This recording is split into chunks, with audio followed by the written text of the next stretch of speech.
अस्सलाम वालेकुम। Live with Adil Shahzeb के साथ मैं हूं आपका मेजबान। हुकूमती इत्तेहाद और तहरीक इंसाफ के माबैन होने वाले मुज़ाकरात का पहला दौर अब से कुछ देर पहले खत्म हो चुका है और मुज़ाकरात का दूसरा दौर कल 3 बजे होगा। पीटीआई मुसर है कि इंतखाबात 14 मई को ही होंगे और हुकूमत वैसे ही मुज़ाकरात के जरिए वक्त ज़ाया कर रही है। हुकूमत का दो टोक मौक़िफ़ ये है कि नवंबर से पहले इंतखाबात नामुमकिन है। हुकूमती वक्त में इसाक डार, आजम नज़ीर तारड़, साद रफ़ीक, यूसुफ रज़ा गिलानी, नवीद कमर और MQM पाकिस्तान की रहनुमा किश्वर ज़ाहिरा साहिबा भी शामिल हैं, जबकि PTI के वक्त में शाह महमूद कुरैशी, बैरिस्टर अली जफ़र और फवाद चौधरी शामिल है। आज इन मुज़ाकरात में कोई अहम पेशरफ नहीं हो सकी, लेकिन मुज़ाकरात के बाद भी वक्त ने जो मीडिया से गुफ्तगू की उसमें रिफ्लेक्ट ये हुआ कि मुज़ाकरात का आगाज़ जो है वो कम अज़ कम अच्छा हुआ। हमारी तो कोई डिमांड नहीं, उनकी तरफ से जो डिमांड होंगी वो हमारे सामने रखेंगे, कल 3 बजे रखेंगे और हम देख लेंगे और उसके बाद हम अपनी पार्टीज के साथ बात करके, चूंकि हमारे जमातें बहुत ज्यादा हैं, कोलिशन गवर्नमेंट है हमारी, और हम तमाम पॉलिटिकल पार्टीज को ऑन बोर्ड करके जो उनकी डिमांड होगी सामने रख, हम अपनी पार्टी के साथ बात करेंगे, वो अपनी के लीडरशिप से बात करेंगे और कल मेरा ख्याल है कि हमारी मजीद तफसील से बात। अब नाज़रीन तफसीली गुफ्तगू आपसे करेंगे। हमें पाकिस्तान मुस्लिम लीग नून के सीनियर रहनुमा और वफाकी वजीर जनाब जावेद लतीफ़ साहब भी ज्वाइन कर रहे हैं। इस वक्त किश्वर ज़ारा साहबा हमारे साथ मौजूद है। MQM पाकिस्तान की मेंबर नेशनल असम्बली हैं और वो इन मुज़ाकरात का हिस्सा भी थी। किश्वर ज़ारा साहबा, पहले तो ये बताइएगा कि आज मुज़ाकरात में क्या तय पाया, क्या फैसला हुआ, क्या कुछ शराइत सामने आई दोनों जानिब से? देखिए, फैसला तो अभी नहीं कह सकते हैं, लेकिन बड़ी खुशाइन बात यह है कि सियासी प्लेटफॉर्म पे गुफ्तगू हुई है और बड़े सीजन्ड पार्लियामेंटेरियंस बैठे थे इसमें दोनों जानिब से जी, और दोनों जानिब से वकील भी मौजूद थे। तो अभी तो ये कि कुछ प्रपोजल उन्होंने दिए और कुछ इन्होंने दिए, और बड़ी देखिए इसमें ये नहीं कहा जा सकता कि इन दोनों में से कोई एक हार गया और एक जीत गया, या वो जीत गया वो हार गया। सबसे खुशाइन बात यह है कि समझौते पर गुफ्तगू शुरू हुई है और एक दूसरे के मौक़िफ़ को सुना है। अब वो अपने अपने लीडर से, अपने हेड से डिस्कस करेंगे और कोशिश ये है यानी सबसे ज्यादा सामने, क्योंकि मैं देखिए अपनी पार्टी की नुमाइंदगी कर रही थी, तो उसमें मैंने वजाहत कर दी थी कि सबसे बड़ी खुशी की बात यह है कि तमाम सीजन पार्लियामेंटेरियन बैठे हुए हैं इसमें, और सबसे अच्छी बात यह भी है कि अच्छी नीयत के साथ बैठे हैं। तो एक अवाम के लिए भी एक अच्छा पैगाम है, और दूसरी बात ये कि आप सामने रियासत और अवाम को रखिए, तो उसको देखते हुए फैसले होने चाहिए। तो बहुत अच्छे माहौल में ये सारी अच्छा, मुझे ये मीटिंग मुकम्मल नहीं हुई है। मुझे बताइएगा, देखिए PTI की बड़ी एक क्लियर कट स्ट्रिक्ट पोजीशन है कि वो 14 मई को ही इंतखाबात चाहते हैं। हुकूमत कह रही है नवंबर से पहले इंतखाबात नहीं होते। कैसे होगा, कैसे? क्या आपको कुछ लग रहा है कि दोनों जो फरीकैन है वो उनमें लचक नजर आई उनके मौकिफ में आपको?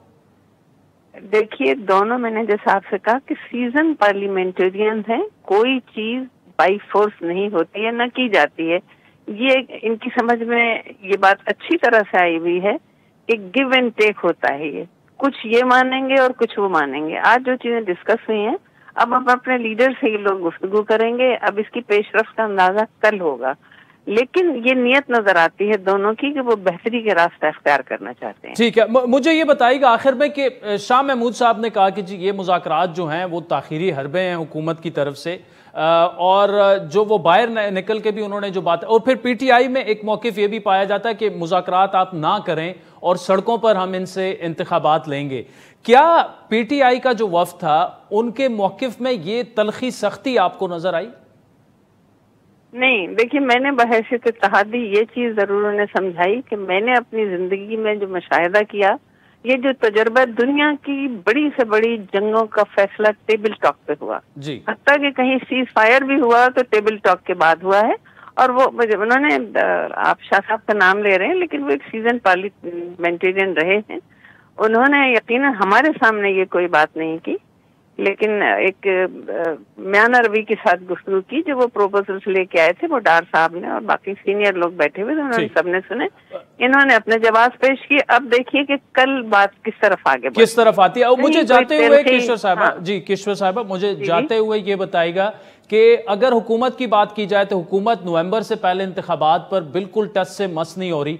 क्या हुकूमत ने ये बात की है कि बाकी चीजें छोड़ें, नवंबर से पहले नहीं हो सकती? गुज़िश्ता कल तक के लिए आप कह सकते हैं, गुज़िश्ता कल के हुकूमत यहाँ टस से मस नहीं हुई या शाह महमूद ने ये ऑर्डर्स जारी कर दिए, लेकिन अब देखिए एक डिफरेंट माहौल बन चुका है कि ये बन चुका है, तो उस पे दोनों तरफ से कोशिश है, बाकी अल्लाह की तरफ से। और ठीक, किश्वर ज़ारा साहब, thank you so much for joining us. नाज़रीन, सुप्रीम कोर्ट की आज की कार्रवाई के बाद तहरीक इंसाफ के दरमियान मुज़ाकरात, जो हुकूमत और तहरीक इंसाफ के दरमियान जो अमल है मुज़ाकरात का, उसमें पेशरफ उस वक्त देखने में आई जब वज़ीर-ए-आज़म शहबाज शरीफ ने इलेक्शन के हवाले से PTI के साथ मुज़ाकरात शुरू करने पर आमादगी का इज़हार किया, जिसके बाद इब्तिदाई रवाबित के बाद हुकूमती और तहरीक इंसाफ के वफूद के दरमियान पहला दौर शाम 6 बजे पार्लियामेंट हाउस कमेटी रूम में शुरू हुआ।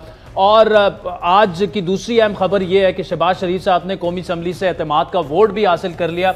वज़ीर-ए-आज़म 180 वोट लेकर ईवान का एतमाद हासिल करने में कामयाब हुए। कौमी असम्बली के इजलास के दौरान बिलावल भुट्टो जरदारी ने वज़ीर-ए-आज़म पर मुकम्मल एतमाद का इजहार करते हुए जो वोट लेने की तहरीक है एतमाद का, वो उन्होंने पेश की। वोटों की गिनती का अमल मुकम्मल होने के बाद स्पीकर ने ऐलान किया कि 180 अरकान ने शहबाज शरीफ पर एतमाद के हक में वोट दिया और करारदाद को मंजूर किया, लिहाजा शहबाज शरीफ कौमी असम्बली से एतमाद का वोट लेने में कामयाब रहे। तहरीक इंसाफ की तरफ से हुकूमती इत्तेहाद ने जो 180 वोट हासिल किए उस पर एतराज़ उठाए जा रहे हैं, लेकिन रिकॉर्ड की दुरुस्तगी के लिए आपको बताते चले कि हुकूमती इत्तेहाद के पास इस वक्त 181 मेंबरान जो थे, उनमें JUI के जो एक मुफ्ती साहब हैं उनकी हलाकत हो गई थी, वो जाम बाग हो गए थे, लेकिन अभी भी 180 अरकान जो हैं वो मौजूद हैं। अब इन तमाम मामलात पर तफसीली गुफ्तगू करेंगे। हमें ज्वाइन किया है वफाकी वजीर और नून लीग के सीमा जनाब मियाँ जावेद लतीफ़ साहब ने। मियाँ साहब, thank you so much for joining us. Supreme court ने तो आज कह दिया है कि जी आप जाएं मुज़ाकरात करें, और वरना हमारा फैसला जो है वो जूं का तू बरकरार है। अब मुज़ाकरात शुरू हो गए। मियाँ साहब, आप कह रहे हैं नवंबर से पहले पॉसिबल ही नहीं है कि इलेक्शंस हों, और आपने ये भी कहा था कि पहले इमरान खान साहब अपने कॉन्डक्ट की माफ़ी मांगे, उसके बाद मुज़ाकरात होंगे। मुज़ाकरात तो शुरू हो गए हैं। शुक्रिया आदिल, मगर 2-3 चीज़ों को आप मिक्स कर रहे हैं। पहली बात तो ये है कि हम इलेक्शन से भागने वाले लोग नहीं हैं जी। हम नहीं कहते नवंबर में इलेक्शन, हम नहीं कहते सितंबर में इलेक्शन, हम तो सीधी सीधी बात कर रहे हैं कि आप सिर्फ ये बता दो कि 2018, 2017 और उसके बाद आज से 4-6 माह पहले जो रीराइट किया गया आइन को, उसका जवाब कौन देगा। हम तो सवाल सीधा सीधा कर रहे हैं कि भाई आप 2017 में अगर हम कंप्रोमाइज़ ना करते, खामोश ना होते, उस वक्त अगर पार्लियामान खड़ी हो जाती तो फिर 2018 में RTS ना बैठता। फिर जो रीराइट किया गया पंजाब असम्बली में के इलेक्शन के हवाले से, तो आज पंजाब में हुकूमत मुस्लिम लीग नून की होती और कभी वो खैबर पख्तूनख्वा की हुकूमत ना तोड़ता, इसलिए कि वो उसको अपने फेवर में या उसको इस्तेमाल करता। आपने जब रीराइट किया पंजाब में उसको दोबारा लाने के लिए, और ये क्या आदल महज इत्फाकात हैं कि उस अदारे की जानिब से जितने फैसले आते हैं वो सारे के सारे उसी के हक में होते हैं, और कोई एक फैसला जो है किसी और जमात के हक में नहीं आता। फिर आप ये बताएं, रीराइट करते हो 63A की बात कर रहे हैं आप, मैं कर रहा हूँ, आप मुझे ये भाषण देते हैं आप लोग के 66, 68, 69 की भी बात करो। भाई आप अगर उसकी बात करते हो तो वो यही कहता है ना कि जजमेंट के बाद आप उस पर बात कर सकते हो, वो भी तो आर्टिकल यही कहता है ना आपको। मगर मैं क्या कहता हूँ, मैं आपसे ये गुजारिश कर रहा हूँ कि मुझे ये क्यों फेवर नहीं आईनी, मेरे लिए आप ये क्यों नहीं कहते कि आइन का इतलाक होना चाहिए। आइन का इतलाक आप करते हैं मार्च अप्रैल 2023 में, मैं कहता हूं कि ये 2017 में क्यों नहीं। मैं आपको ये कहता हूं कि खुदा के लिए आपने एक बंदे को फेवर देने के लिए आपने आपको रीराइट किया, आपके इल्म में है, तमाम इंटेलिजेंस अदारे जानते हैं, आपके अदारे में बैठे लोग इतराफ़ जुर्म कर रहे हैं, वो कह रहे हैं कि हमने नवाज शरीफ से नाइंसाफ़ी की। आपने 3 इलेक्शनों में उसको बाहर रख लिया है, आप चौथी दफा उसको क्यों बाहर रखना चाहते हैं? हमारा तो सवाल ये है, हमारा तो क्लेम ये, एक सेकंड जी, आदल, जो बंदा ये कहता है कि हम इलेक्शन से भाग रहे हैं, हम इलेक्शन को लंबा करना चाहते, कतई नहीं है। मेरी तरफ से, मेरी जमात की तरफ से, अदारे जाने, अदारों का काम जाने, हम इलेक्शन सुबह लड़ने के लिए तैयार हैं। मगर जो हमारे साथ नाइंसाफियां की गई हैं, मेरी लीडरशिप को जो चौथी दफा किया जाए, जो चौथी दफा बाहर रखना चाहते हैं, अब मुझे ये बताएं, ये सारी डिबेट और चीजें जो हैं पार्लियामान में हो भी चुकी हैं, हो भी रही हैं, अदालत में भी हो रही, मुज़ाकरात शुरू हो चुके हैं, ये मुज़ाकरात आपको नतीजा खेज क्यों नहीं साबित होते दिख रहे? देखें, मैं जो समझता हूं कि सुप्रीम कोर्ट के बाहर निकल के जो आज गुफ्तगू का हिस्सा थे 2 लोग खास तौर पे, उनकी मौजूदगी में और उन्होंने क्या गुफ्तगू की थी और गुफ्तगू के बाद जो आए, मैं उसको भी नज़रअंदाज कर दूं। मैं ज़रा नाजरीन के लिए कह दूं कि शाह महमूद साहब ने कहा डिलेइंग टैक्टिक्स हैं ये मुज़ाकरात, और शेख रशीद साहब ने कहा कि ये मुज़ाकरात नाकाम हो चुके हैं, हम सड़कों पर फैसला करेंगे। और फवाद चौधरी की मौजूदगी में जी मैं ये अर्ज़ कर रहा हूँ कि चलें इन चीज़ों को हम भी गुफ्तगू करते हैं, वो भी गुफ्तगू करते हैं, चले जी मेरी बात को, उनकी बात को नज़रअंदाज कर दें। मगर हम तो एक प्रिंसिपल पे हैं, हम तो ये कहते हैं आओ इलेक्शन लड़ते हैं, फेयर फ्री। अगर आप एक अदारे, पहले आप 3 अदारों को मिला के इलेक्शन लड़ रहे थे, अब एक अदारे के साथ मिलके अगर आप इलेक्शन लड़ोगे तो मुझे इंसाफ कौन देगा? नहीं, वो तो कहते हैं बाकी इदारे आपके साथ हैं ना। अच्छा, अगर मेरे साथ हैं बाकी इदारे तो फिर मुझे इंसाफ क्यों नहीं मिल रहा? अच्छा, इसको सजा क्यों नहीं हो रही? अगर नवाज शरीफ साहब को इलेक्शन लड़ने की इजाजत मिल जाती है, उनकी नाअहली खत्म हो जाती है, आप कल इलेक्शन में जाने के लिए? मैं कहता हूं शाम को इलेक्शन में चले जाओ। अगर वो नहीं होता तो फिर आप नहीं जाना? कैसे हम जाएं? मेरे साथ, मैं क्या पाकिस्तानी नहीं हूं? मेरे लिए आइन नहीं बना, किसी और के लिए आइन बना है। मैं ये कह रहा हूं कि उस पे तमाम चीजों का सबूत होने के बावजूद इमरान को सजा नहीं हो सकती। ना दें भाई, लाडला है, लाडला रहे। मगर मुझे किस जुर्म की सजा दी जा रही है कि 2002 में, 2008 में, 2018 में आपने मुझे बाहर रखा है, आप 2023 में भी मुझे बाहर रखना चाहते हैं, क्यों भाई? तो मियां साहब, ये जो पीटीआई कह रही है आप आइन की खिलाफ वर्जी कर रहे हैं, 90 रोज में इलेक्शन नहीं करवा रहे, आप ये कह रहे हैं कि मेन वजह इलेक्शन ना होने की ये है कि मियां नवाज शरीफ साहब को की सजा जब तक खत्म नहीं होगी, उनको इलेक्शन लड़ने की इजाजत नहीं देगी, वो तो 5 साल उसमें लग सकते हैं, तो आप इलेक्शन में नहीं जाएंगे? अच्छा, मुझे ये बताएं जी, 5 मिनट नहीं लगते, हमारी अपीलें पड़ी हैं, तमाम सबूत हैं, और क्यों आपने वो उसका क्लिप सुना होगा, मैंने तो कभी किसी को कोट नहीं किया, मगर साकिब निसार आज भी एक्टिव, और मैंने कहा था कि आज भी इमरान खान को सहूलतकारी मौजूद है। मेरी जमात के अंदर से भी आवाजें उठी कि नहीं जी नहीं, ये बात सख्त करते हैं। आपने हमारे शो में ये बात की थी, मैंने कही थी, और मैं आज भी कह रहा हूं, सबूत हैं। साकिब निसार एक सबूत आया सामने, आपके रिटायर्ड हो चुके हैं ना, अगर वो अपनी वो दे रहे हैं उनको मशवरे तो देते जाएं उसमें। अच्छा, फिर मुझे ये बताएं कि जब ऑन चेयर थे, ऑन ओथ थे, उस वक्त क्या फैसले दे रहे थे? उस वक्त भी तो यही फैसले दे रहे थे, आज करवा के दे रहे हैं। फर्क तो इतना है, उस वक्त खुद कलम चला रहे थे, आज चलवा रहे हैं, फर्क तो ये है। अभी भी इतने पावरफुल हैं? इतने पावरफुल ही नहीं है, पूरे पावरफुल हैं। अच्छा मियां साहब, जरा मुज़ाकरात की तरफ आते हैं ना, कल दोबारा 3 बजे सिटिंग होनी है। अब आप जैसा सीनियर रहनुमा और वफाकी वजीर ये कह रहा है कि कोई नतीजा इनका नहीं निकलना, आप समझते हैं कि जाने ही नहीं चाहिए था मुज़ाकरात में नून लीग को? मैं ये समझता हूँ कि जब तक लोग दिल से सियासी जमातें बैठती हैं, दबाव में नहीं बैठती, दबाव में फैसले नहीं होते। दबाव में अगर आपको टाइम फ्रेम दिया जाए, सुबह आ जाए, शाम को आ जाए, कोई नहीं निकलेगा। आप पॉलिटिकल जमातें इससे पहले भी बैठती रही हैं, गोलमेज कॉन्फ्रेंस होती रही हैं, चार्टर ऑफ डेमोक्रेसी साइन हुआ। हम एक दूसरे के बड़े दुश्मन थे, एक दूसरे के किसी हद तक जा चुके थे, हमने डेमोक्रेटिक लोग थे, हमने साइन किया मिसाक जमहूरियत। मगर मुझे ये बताएं, आज कोई अगर बैठाएगा तो उसका नतीजा भी आप फिर देख लेंगे। वो हम खुद बैठे से, हमारे अंदर से ये बात थी कि हमने आइन को तहफ़्फ़ुज़ देना है, हमने जमहूरियत को मजबूत करना है, यही पाकिस्तान के मफाद में है। हमारे दिल से ये बात निकली और आज तक आप देख लें कि तमाम चीज़ों के बावजूद, छोटी मोटे गिले गुजारियों के बावजूद हम उसी चीज़ पे कायम है। तमाम लेकिन मियां साहब, आपके प्राइम मिनिस्टर ने आज कहा कि 1 पॉइंट एजेंडे पर मुज़ाकरात जो हैं यही वे फॉरवर्ड हैं पाकिस्तान के लिए कि जी एक ही दिन इंतखाबात हों। आप कह रहे हैं कि बैठना ही नहीं चाहिए। नहीं, मैं कहता हूँ एक इंतखाबात होने चाहिए, किसी की फरमाइश पे नहीं होने चाहिए। आप मुझे ये बताएं कि आपने किस हैसियत में 2 सूबों से बाहर बैठ के आपने डिक्टेट किया, अपनी सियासी ज़रूरत के लिए, ब्लैकमेलिंग के लिए आपने 2 सूबों में असम्बलियां डिसॉल्व करा के एक आईनी बहरान पैदा कर दिया पाकिस्तान के अंदर, एक इंतशार पैदा कर दिया। सीएम के पास इख्तियार है आइन के तहत कि वो डिसॉल्व कर सकते हैं। अगर सीएम के पास इख्तियार है तो फिर मुझे ये बताएं कि आपने वतीरा बना लिया, आपने 2014 में भी रिजाइन किया और उसके बाद आप असेंबली में आ गए। आज भी आप रिजाइन करते हैं, फिर कहते हैं मुझे वापस दे दें।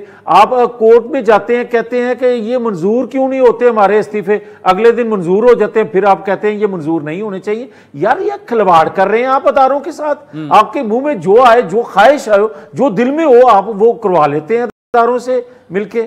अगर मुज़ाकरात नाकाम हो जाते हैं, जो आप कह रहे हैं कि कामयाबी का आपको इम्कानात नजर नहीं आ रहे हैं। एक है शक्ल जी कामयाबी की, खुलूस नियत से बैठें और जो हमारे साथ 2017 से आज तक होता रहा है गैर आइनी, जो किरदार थे उनका एहतसाब होना चाहिए।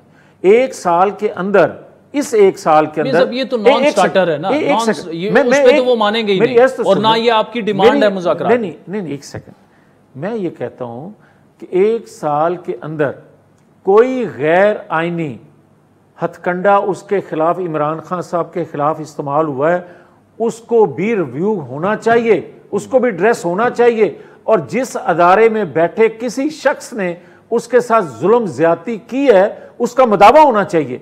मगर क्या ये तरीका है कि 1 साल में भी आप बेनिफिशियरी हो? इल्जाम आप मौजूदा हुकूमत को दे रहे हो, आप बेनिफिशियरी हो। आप 2018 से 1 साल पहले तक दुनिया की नजर में, पाकिस्तानी कौम की नजर में आप मुजरम थे। आप आज अपने आप को विलन बना रहे हो, क्यों भाई?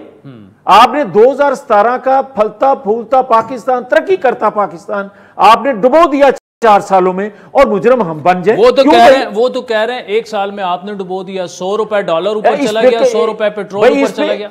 इस पे अच्छा एक सेकंड आप बताएं, 2017 में 35 रुपए किलो आटा था, आप ये बताएं 65 रुपए लीटर पेट्रोल था, आप बताएं 55 रुपए किलो चीनी थी, आप बताएं 100 रुपए का डॉलर था, आप बताएं 150 रुपए किलो घी था। तो फिर उस वक्त क्यों फैसले उस अदारे में बैठे लोगों ने किसी की डिमांड पे किसी को लाने के लिए दिए, जिनकी वजह से पाकिस्तान इस भंवर में फंसा? ये कोई नहीं जानता। ये ज़ेन साजी जो उन अदारों में बैठे लोगों ने कौम की उसका किया धरा हम भुगत रहे हैं, और उसके लिए जो सादक और मीन का सर्टिफिकेट दिया वो हम भुगत रहे हैं। आपने जो बुत तराशा, आप क्यों नहीं भाई उसको उस लेवल पे लेके आते? मुझे आप उसी तरह डाकू चोर जो आपने बनाया था, तमाम वसाइल रियासती इस्तेमाल करने के बाद, वो उसी तरह खड़ा रहूं, और रियासती वसाइल इस्तेमाल करके आपने जो उसको सादक और अमीन करार दिया था वो भी उसी तरह रहे, और कहें मेरे हाथ पांव बांध के आपको खुला छोड़ दें और कहें करो मुकाबला। इस तरह होता है। मियां साहब मुझे ये बताएं आखिर में कि अगर ये मुज़ाकरात कामयाब नहीं होते, अदालत के पास फिर बात जाती है, जो कहते हैं हम अपने फैसले पे खड़े हैं, इसका मतलब कि कॉन्टेम्प्ट ऑफ कोर्ट की प्रोसीडिंग प्राइम मिनिस्टर के खिलाफ शुरू होंगी। इसका मतलब आपके प्राइम मिनिस्टर शहबाज शरीफ साहब नाअहल हो जाएंगे। देखें आदिल, आखिरी बात जी, ये पार्लियामेंट जो है इसकी कोख से रियासती अदारों को रहनुमाई मिलती है, कानून ये बना के देती है पार्लियामान, रोशनी देती है उनको।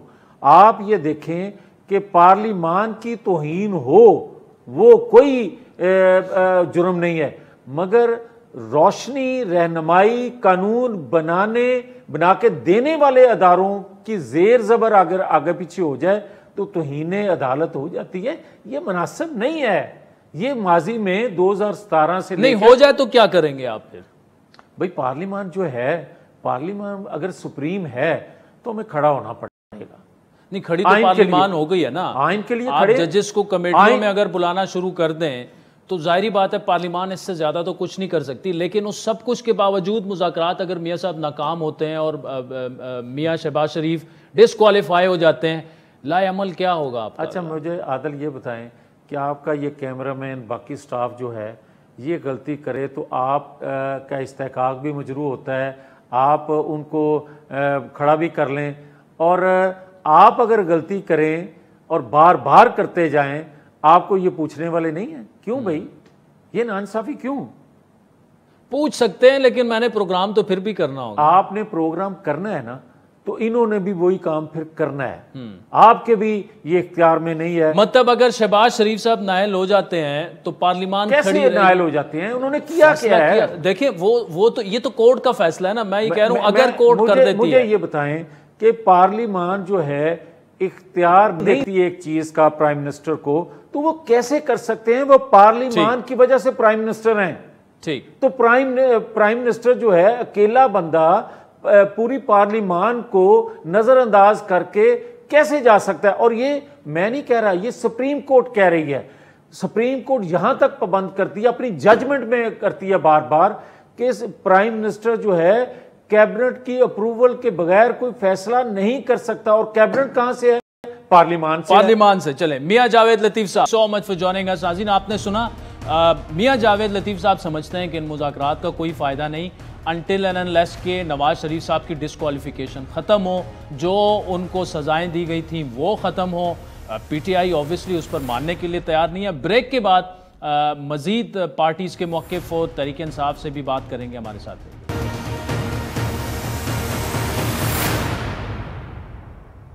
वेलकम बैक नाज़रीन। ब्रेक से पहले हम बात कर रहे थे, अब ये जो मामला है, जंग ऑब्वियसली सियासी भी है लेकिन आईनी भी है। मामला सुप्रीम कोर्ट में है। सुप्रीम कोर्ट बड़ा क्लियर कट अपना फैसला दे चुकी है कि 14 मई को इंतखाबात होने हैं।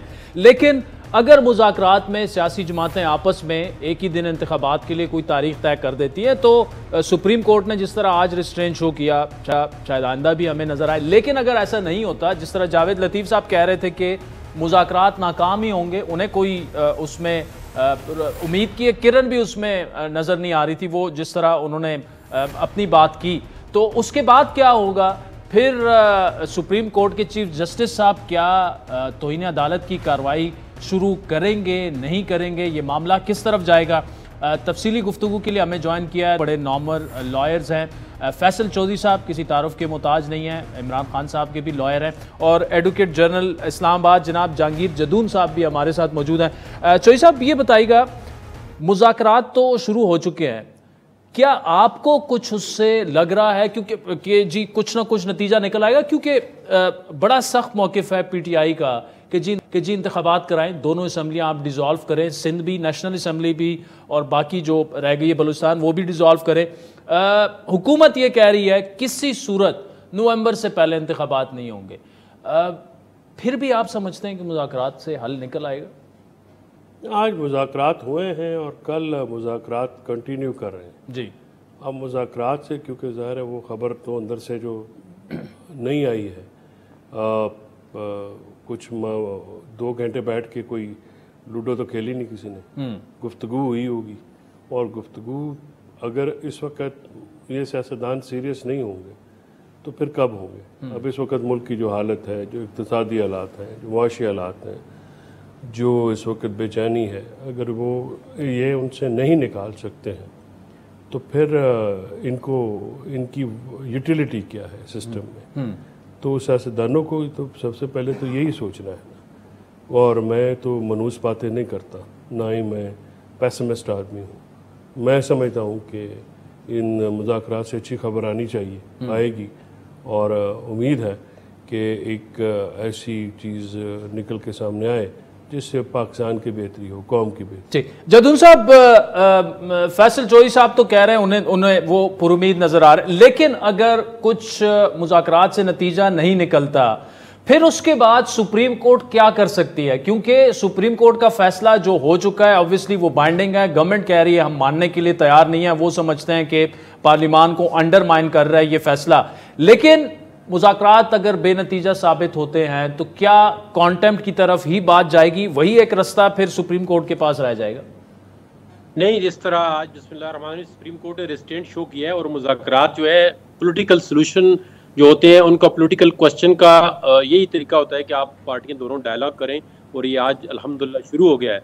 और लेकिन देखें ना, इनके आप शेख रशीद साहब खड़े थे तो उन्होंने उसी वक्त क्या दिया है, हालांकि चौधरी फवाद साहब उनके साथ खड़े थे जो मेंबर हैं कमेटी के और बड़े वकील भी हैं, बड़े रीजनेबल जो है वो नेगोशिएट करेंगे, उन्होंने आज रिपोर्ट में भी कहा था। तो इस तरह नहीं बयान देने कि आप जिसका कोई नतीजा नहीं निकलेगा।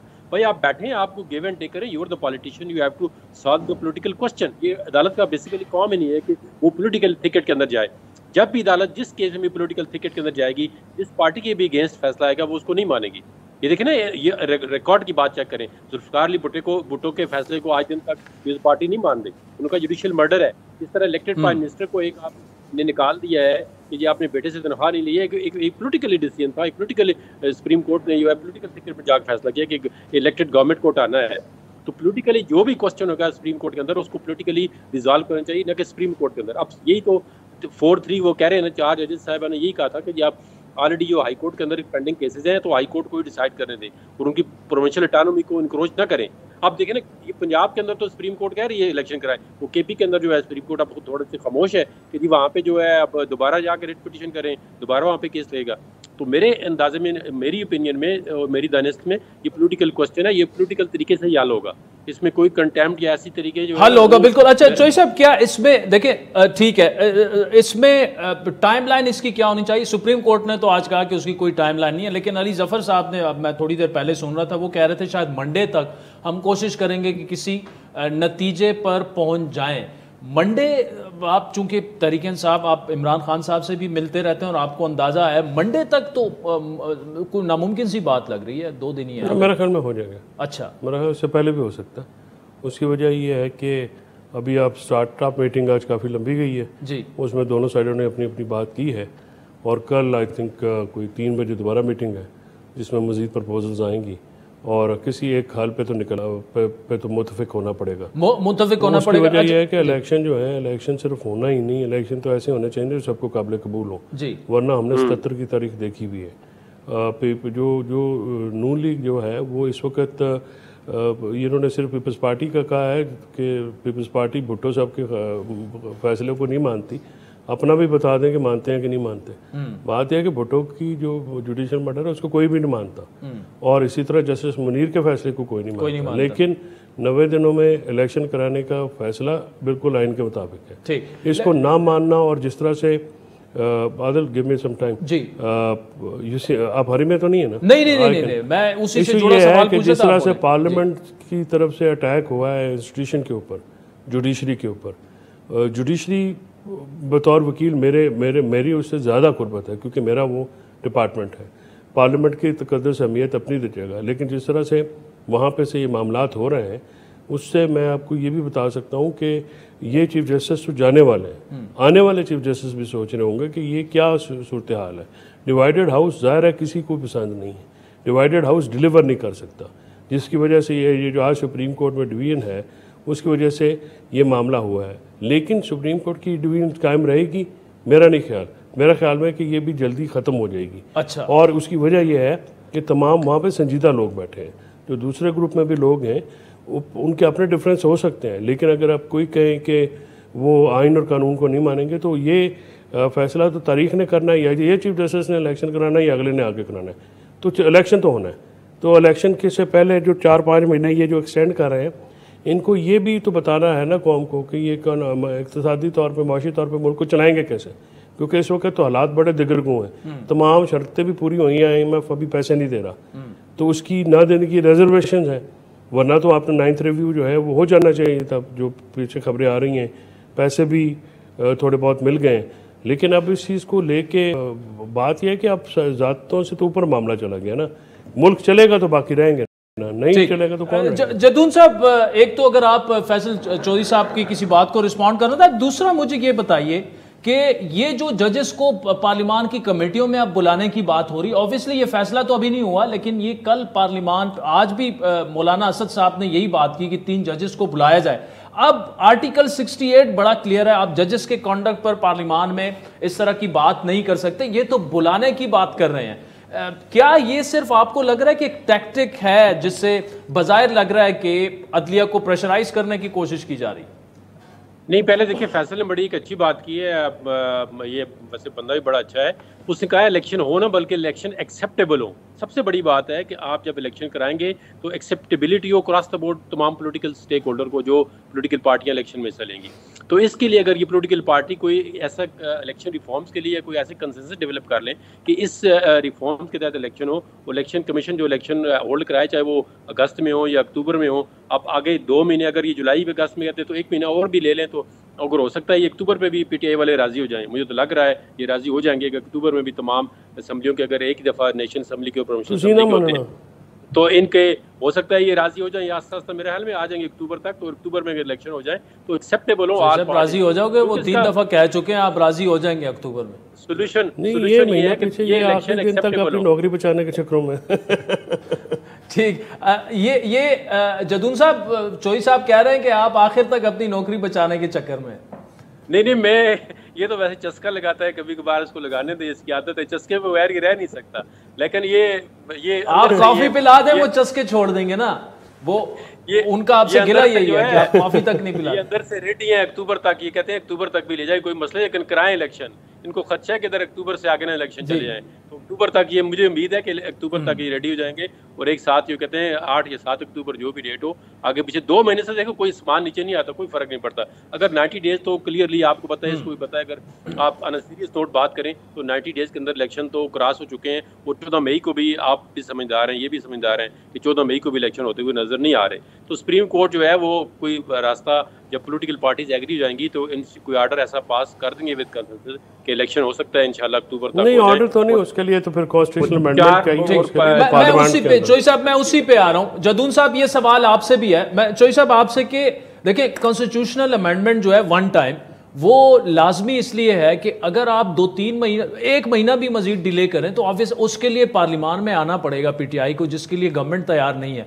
तो डिले होंगे कैसे? अगर 1 हफ्ता भी करें ऑब्वियसली आईनी डिले तो अगर करना हो तो उसके लिए तो आईनी तरीक़ेकार ही अपनाना पड़ेगा ना। हाँ। और उसके लिए फिर गवर्नमेंट को ज़ाहिर अपनी पोजीशन चेंज करनी पड़ेगी, उनको भी पीटीआई को रास्ता देना पड़ेगा। और पीटीआई के नंबर ना हो तो 2 तरह अक्सरियत पूरी नहीं होती। और 2 तरह अक्सरियत के लिए देखें ना, आज भी ये बात हुई है ना, कोर्ट में ये कहा है, फवाद साहब ने ये कहा कि कॉन्स्टिट्यूशन सुप्रीम है, ना पार्लियामेंट, ना आप सुप्रीम कोर्ट भी सुप्रीम नहीं है। आप तो ये नहीं ना दे सकते, ये तो मार्शल दौर में हुआ है जिसका फैसला किसी ने एक्सेप्ट किया, मतलब वो हो जाता है। डिजोरे तो है, डिफैक्टो तो एक्सेप्ट हो जाता है, डिजोरे तो कोई भी नहीं एक्सेप्ट करता। हाँ। इस तरह से तो फिर कोई भी हुकूमत आए वो कह जी हमने ना देनी नहीं है सिक्योरिटी, ना पैसे, चलो जी ठीक है इसको लंबा करते जाए, इस तरह से नहीं हो सकता। उसके लिए बैठ के मिल के फैसला जो करके, और अगर इसके पे कंसेंसस होता है किसी डेट पे, इस पर हुकूमत को पीछे आना पड़ेगा। हुकूमत ये नहीं कह सकती कि आखिरी दिन, और ये सराजुल हक साहब ने भी कहा, उन्होंने कहा ये तो नहीं हो सकता कि आप इस पे बजिद रहे कि आखिरी मिनट, आखिरी दिन, आखिरी घंटे तक हमने कुरान ना, ये भी 2 महीने अपना पीछे आ जाए, कुछ पीछे आना पड़ेगा, कुछ ना कुछ दोनों पर देखें। अगर पीटीआई को ये चाहते हैं कि आगे जाए, पीटीआई को देखें ना, पीटीआई के हक में अदालती फैसला भी है, आइन भी उनके हक में, फिर भी वो बैठ के मुज़ाकरात कर रहे हैं। तो इस तरह गवर्नमेंट को भी थोड़ा सा अपना, क्योंकि गवर्नमेंट को ही CBMs करने पड़ेंगे, गवर्नमेंट इस पोजीशन, गवर्नमेंट को ही कॉन्फिडेंस बिल्डिंग मेयर लेके को मामलात कौम की तरफ से, उनकी इस पर रिस्पॉन्सिबिलिटी ज़्यादा है। हिज़्ब इक़्तिदार पे हमेशा रिस्पॉन्सिबिलिटी ज़्यादा होती है। ये रिस्पॉन्सिबिलिटी तब कहाँ थी जब 3.5 साल पीटीआई इक़्तिदार, वो तो पीटीआई के दौर में उसमें तो कभी ये उस पोजीशन में नहीं थे ना किसी हुकूमत में। अभी तो पंजाब की हुकूमत जो आर्टिकल 224 बड़ा क्लियर है ना, 90 डेज़ की मैंडेट जो है वो कॉन्स्टिट्यूशन ने देनी है। देखें इसलिए कॉन्स्टिट्यूशन क्यों बनाया जाता है कि अगर मुख्तलिफ लोगों की आराम मुख्तलिफ हों तो बेयर मिनिमम कंसेंसस ये है कि आइन के मुताबिक चलेंगे। अगर आइन के मुताबिक नहीं चलेंगे, ये गलत मंतक है वज़ीर-ए-आज़म की और PDM की कि पार्लियामान सुप्रीम है। पार्लियामान सुप्रीम नहीं है, कॉन्स्टिट्यूशन सुप्रीम है, हमारा रिटन कॉन्स्टिट्यूशन है, पार्लियामान भी ताबे है, बाकी इदारे भी ताबे हैं। और नहीं, वो जब कहते हैं पार्लियामान सुप्रीम में, then they refer to judiciary के जी, जुडिशरी नहीं, जुडिशरी का अब ये तो नहीं हो सकता, पार्लियामान सुप्रीम है तो ये तो नहीं कर सकते कि कल वो कह दें कि फलां को निकाल के फांसी लगा दें। ज़ाहिर फिर अब निज़ाम तो नहीं चला। निज़ाम के 3 पिलर्स हैं, अदलिया है, मकनना है, अदलिया है और एग्जेक्टिव है। इस वक्त इंतज़ामिया और मकनना मिल के अदलिया पे हमलावर है, और इस चीज़ को जो है आप आज जो है जजेस दरगुजर से काम ले रहे हैं, लेना चाहिए, और लेकिन इस तरह से तो चल नहीं सकता ना। हाँ। अब कोई पीडीएम को भी सोचना चाहिए। जदून साहब, मुझे आखिर में जाते ये बताइएगा, चोई साहब ने कहा कि कॉन्स्टिट्यूशनल अमेंडमेंट के बगैर तो आप एक दिन ताखीर नहीं कर सकते। क्या करेगी कॉन्स्टिट्यूशनल अमेंडमेंट के लिए? पीटीआई को असेंबली में लाना पड़ेगा, उसके लिए हुकूमत नहीं है तैयार। वो चौधरी साहब की राय का मैं एहतराम करता हूँ, जिस तरह भी कह सकते हैं, लेकिन मेरे ख्याल में अगर ये किसी डेट पे एग्री हो जाते हैं तो क्योंकि ऑलरेडी केस जो है सब्जेक्ट है और पेंडिंग है सुप्रीम कोर्ट के अंदर, तो वो अंडर आर्टिकल 254 के अंदर सुप्रीम कोर्ट इसको वो दे देगी विंडो, और वो इसमें कवर हो जाएगा 254 में। क्योंकि कोई भी इलेक्शन अगर किसी वजह से डिले हो जाता है, वो डिले किसी वजह से भी हो जाता है, तो वो इलेक्शन इनइफेक्टिव नहीं होता, तो वो इलेक्शन को इंडोर्स कर देगी सुप्रीम कोर्ट, और आर्टिकल 254 का इसको जो है ना वो सारा मिल जाएगा। तो इसमें कॉन्स्टिट्यूशनल अमेंडमेंट की मेरी ओपिनियन है, इसमें ज़रूरत नहीं है कि अगर अक्टूबर में इलेक्शन हो जाता है, क्योंकि आप देखें ना, अगर अक्टूबर से पहले होता है तो फिर नेशनल असेंबली भी डिसॉल्व करना पड़ती। कल को पीपल्स पार्टी कहती है जी हम सिंध की असेंबली डिसॉल्व नहीं करते, फिर क्या होगा? फिर एक असेंबली के बाद में इलेक्शन होगा।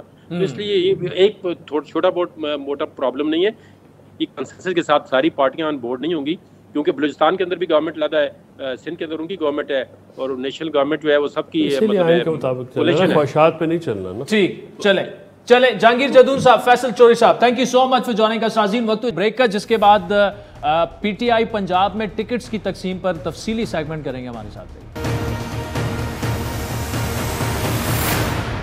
तहरीक इंसाफ के सरबराह इमरान खान ने 3 दहाइयों पर मुहित अपनी सियासत में हमेशा मुखालिफिन पर मोरूसी या ख़ानदानी सियासत का उन्होंने इल्ज़ाम लगाया, लेकिन मोरूसी सियासत और क़यादत सिर्फ बड़े ख़ानदानों तक ही महदूद नहीं है, बल्कि इसकी जड़ें तहरीक इंसाफ की सूबाई असम्बली की टिकटों की तकसीम में भी बड़ी वाज़ेह और नुमायां तौर पर देखी जा सकती हैं।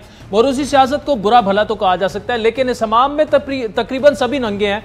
आज की भी तारीख में ज़्यादातर ख़ानदानी सियासत में बेटों का सबसे अहम हिस्सा होता है और उसके बाद करीबी रिश्तेदारों का नंबर आता है। पीटीआई की पंजाब असम्बली की टिकटों की तकसीम को अगर देखा जाए तो बड़ी बासानी पंजाब के अहम खानदानों की निशानदेही की जा सकती है, चाहे लाहौर हो, फैसलाबाद हो, राजनपुर हो, डीजी खान हो, मुजफ्फरगढ़ हो, जेलम हो, हमें यही मोरूसी सियासी खानदान बड़े बड़े नजर आ रहे हैं। लाहौर की अगर बात की जाए तो साबिक सूबाई वजीर मियां महमूदुर रशीद और उनके दामाद अकरम उस्मान को पीटीआई ने टिकट दे दिया है। पंजाब के दूसरे बड़े शहर फैसलाबाद से साबिक स्पीकर पंजाब असम्बली अफजल शाही, उनके बेटे और चीफ जस्टिस लाहौर हाईकोर्ट के दामाद अली अफजाल शाही को भी तहरीक इंसाफ के इस खानदान को 2 टिकट मिले हैं, जबकि फैसलाबाद से साबिक सूबाई वजीर चौधरी ज़हीरुद्दीन की 2 सूबाई टिकटों को कम करते हुए उन्हें एक सूबाई टिकट दिया गया। इसी तरह राजनपुर और डीजी खान से दरेशक खानदान को 4 सूबाई असम्बली के टिकट दिए गए।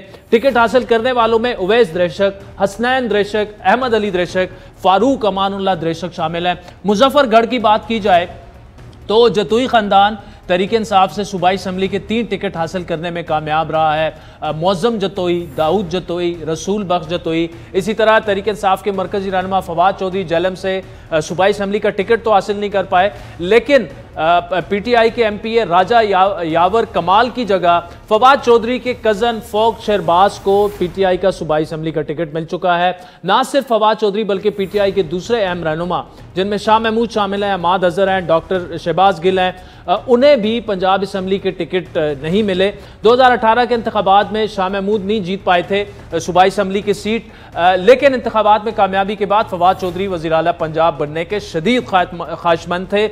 उनकी ये ख्वाहिश उस वक्त भी अधूरी रह गई, अभी भी अधूरी रह गई। गुज़श्ता हफ्ते फवाद चौधरी ने ARY को एक इंटरव्यू दिया जिसमें पंजाब असम्बली का टिकट ना मिलने पर बड़ी मायूसी का इजहार किया। साहब ज़ाहिर है अब इमरान खान से जब ये सवाल किया गया कि क्यों नहीं आपने 2-3 बड़े अहम रहनुमाओं को सूबाई असम्बली के टिकट दिए। नाज़रीन, तफसीली गुफ्तगू करेंगे। माजिद निज़ामी हमारे साथ मौजूद हैं, बड़ी ज़बरदस्त ग्रिप है उनकी पंजाब की, स्पेशली जो इंटीरियर पंजाब और इवन GT रोड की जो सियासत है। आज भी उन्होंने एक बड़ा अहम थ्रेड किया, ये जो आपके सामने हमने तफसीलात की हैं उन्हीं के थ्रेड में से हैं। निज़ामी साहब बहुत शुक्रिया। ये अब टिकट्स तो सारे जारी हो चुके हैं, लेकिन अभी भी कहा जा रहा है कि हर एक हलके में 3-3, 4-4 उम्मीदवार मौजूद थे। अब जिनको टिकट मिल गया वो तो बड़े खुश हैं, जिनको नहीं मिला इसका मतलब ये कि वो आजाद इलेक्शन लड़ेंगे, किसी और जमात में जाएंगे। क्या ये हलचल आपको पंजाब में होती नजर आ रही है? जी बहुत शुक्रिया। इसमें इस वक्त यही एक इशू नजर आ रहा है क्योंकि तहरीक इंसाफ में हर हल्के में तकरीबन एक से ज्यादा उम्मीदवार थे, क्योंकि इस टाइम एक पॉपुलर पार्टी की वेव में तहरीक इंसाफ पहले नंबर पर। इसलिए ऐसा लगता है कि वो उम्मीदवार चूंकि मजबूत भी थे और वो इतने ज्यादा नजरियाती नहीं है, उनमें से हर एक का पॉलिटिकल बैकग्राउंड है, इस वजह से उनकी मुखालफतें, उनकी जो जाती रंजिशें हैं वो सामने आ रही हैं। और कई हल्कों के अंदर तो टिकट चेंज भी किए गए हैं। कई हल्कों में टिकट दिए गए थे, वहां से टिकट वापस लेके उस हल्के को ओपन कर दिया गया है। तो इस तरह के मामला देखने में नजर आ रहे हैं। निजामी साहब, इसके अलावा जो वजारत आला के बड़े दो तो मजबूत उम्मीदवार फवाद चौधरी और जनाब शाह महमूद साहब, और उनकी ख्वाहिश भी थी और रही भी है, क्या वो इतने दिल बर्दाश्ता हो सकते हैं कि वो बिल्कुल ही थोड़ा सा साइड लाइन हो जाएं इन मामलात से? क्या अब वज़ीर आला पंजाब को वही उस्मान बुज़दार साहब बनेंगे फिर आपके ख्याल में, अगर तहरीक इंसाफ जीत जाती है? जी मैं ये समझता हूँ कि इमरान खान साहब को पंजाब में कमजोर तरीन वज़ीर आला सूट करेगा। उनको ये सूट नहीं करता कि उनके नीचे पंजाब में कोई एक ताकतवर या बाइख्तियार वज़ीर आला हो, क्योंकि उससे उनको मरकज चलाने में खासी मुश्किलात का सामना करना पड़ सकता है। मैं आपको क्विकली बताता चलूं कि 2013 में परवेज खटक को सीएम केपी बनाने का जो तजर्बा था वो इमरान खान साहब के लिए कोई इतना खुशगवार साबित नहीं हुआ, क्योंकि बहरहाल वो एक बाइख्तियार और तजर्बाकार वज़ीर आला थे और उन्होंने इमरान खान की कई बातें नहीं मानी। तो 2018 में हमने ये देखा कि केपी और पंजाब दोनों में ऐसे वज़ीर आला लाए गए कि जो खान साहब के हुक्म को मान के चलते थे और उनकी अपनी जाती राय नहीं थी। तो अभी इलेक्शन 2023 के अंदर भी ये जितने बड़े नाम इस लिस्ट से निकाले गए हैं, ये बात इस चीज की निशानदही करती है कि इमरान खान का मौक़िफ़ एक दफा यही है कि पंजाब में उन्हें खसूसन कमजोर तरीन शख्सियत का वज़ीर आला चाहिए। ये अलग बात है कि चौधरी परवेज इलाही मजबूरी की वजह से कुछ दिनों के लिए सीएम बन गए थे, लेकिन अगर इमरान खान के इख्तियार में होता और उस वक्त हालात ऐसे ना बनते तो शायद ये भी ना होता। तो मैं ये समझता हूँ कि उन्हें उस्मान बुज़दार जैसा कमजोर वज़ीर आला ही सूट करता है। अच्छा निजामी साहब, परवेज इलाही साहब इस वक्त कहाँ खड़े हैं? ऑब्वियसली उन्होंने जो सियासत की है, 2 दफा वो सीएम पंजाब रह चुके हैं, लेकिन अब वो कहने के तो तहरीक इंसाफ के सदर हैं, लेकिन उनके पास सदर वाले इख्तियारात तो नहीं है। तो अगर उनको सीएम नहीं बनाया जाता या उनके बंदों को टिकट नहीं दिया जाता, वो इस वक्त क्या आपके ख्याल में सोच रहे होंगे? क्या उनके जो लोग थे PMLQ के, वो जो इनके साथ आए थे, वो एडजस्ट हो चुके हैं इन टिकटों में? जी बिल्कुल, PMLQ के जितने भी MPs थे उनको इन टिकटों में एडजस्ट किया गया है और हर जिले में जहां जहां पे उन्होंने इलेक्शन जीता था उनको टिकट दिए गए हैं। इसके साथ साथ खवातीन की मखसूस नशिस्तों पे जो सिर्फ 10 से कम नाम जारी हुए हैं, उनमें से एक नाम मुस्लिम लीग काफ की साबिक MP खातून का भी है। इस तरह एक पहले मरहले में तो वो अपने अहदाफ को हासिल कर चुके हैं।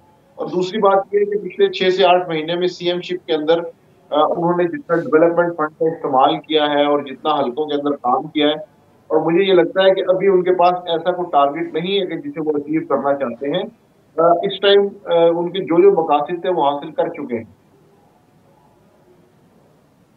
और PMLN इस वक्त कहां खड़ी है? इस पूरे जो PTI ने तो तैयारी पूरी कर ली है, ऑलमोस्ट 97-98% टिकट्स फाइनल हो गए हैं। नून लीग कहीं नजर आ रही है आपको? जी नून लीग का मामला इंतहाई मज़हका खेज है और अभी तक उनसे ये फाइनल नहीं हो सका कि उन्होंने इलेक्शन में क्या करना है। उम्मीदवारों ने अपने कागजात जमा करवा दिए हैं, लेकिन टिकट की अलॉटमेंट नहीं हुई।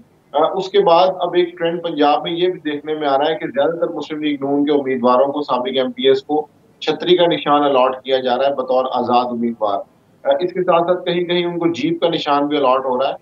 इस तरह से कई कई अजला के अंदर पार्टी क़यादत या मुकामी क़यादत की सोच रही है कि अगर इंतखाबात होते हैं और इन्हीं निशानों पे होते हैं तो वो अपने वर्कर को किस तरह कन्विंस करेंगे और कैसे समझाएंगे कि किस निशान को वोट देना है, क्योंकि हर हल्के के अंदर मुस्लिम लीग नून के उम्मीदवारों का निशान मुख्तलिफ होगा।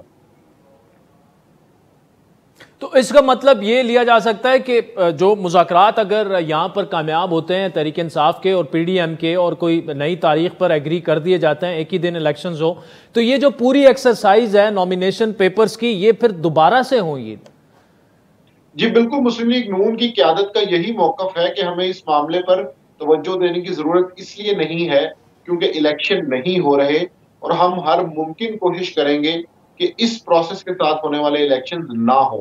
तो इसी यकीन के साथ उन्होंने अपने उम्मीदवारों को टिकट्स भी जारी नहीं किए, क्योंकि उनका यही ख्याल है कि वो आखिरी दम तक ये कोशिश करेंगे कि इलेक्शन ना हो। अगर मुज़ाकरात कामयाब हो जाते हैं तो फिर तो ये चीज़ वाज़ेह हो जाएगी कि इस मामले के अंदर इलेक्शन ना होने के बाद एक नया शेड्यूल आएगा और हो सकता है फिर उम्मीदवारों से नए कागजात लिए जाएं, तो उसके अंदर फिर मुस्लिम लीग नून अपने उम्मीदवारों को एडजस्ट करेगी और उनको पार्टी टिकट अलॉट करेगी। बहुत शुक्रिया मजीद निज़ामी हमारे साथ लाहौर से। नाज़रीन, आज के प्रोग्राम पर फीडबैक ज़रूर दीजिएगा। Twitter handle @Adil Shahzeb. इजाज़त दीजिए, खुदा हाफ़िज़।